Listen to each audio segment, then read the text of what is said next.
People WhatsApp guys, ঈদের পর ঈদের ছুটি কাটিয়ে আবার চলে আসলাম হলে।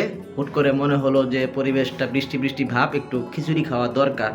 তো সারোয়ারকে কল দিলাম, বন্ধু সারোয়ারকে কল দিয়ে বললাম যে সারোয়ার তুই বাসার থেকে আসতেছিস, আসার সময় চাল ডাল যা যা লাগে খিচুড়ি রান্না করতে নিয়ে আসিস। সারোয়ার নিয়ে আসছে, এখন এসে কল দিল যে আয়, সব কিছু নিয়ে আসছি। তো এখন আলবেরুনির থেকে ভাসানিতে যাব, ভাসানিতে গিয়ে সব কিছু অর্থাৎ খিচুড়ি রান্না করতে যা যা লাগে সব কিছু নিয়ে আমরা বেরুনিতে আসবো, রান্না করব, দেন খাবো। আমি পাশের রুম থেকে প্রিয়মকে ডাক দিলাম, এখন দুজনে মিলে যাব। দেখতে থাকুন, সাথে থাকুন।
খিচুড়ি তো হয়ে গেল, বিষয়টা হইতেছে যে খিচুড়ি রান্নাও শেষ, কারেন্টও যাওয়ার শেষ, বাইরেও শুরু হয়েছে বৃষ্টি।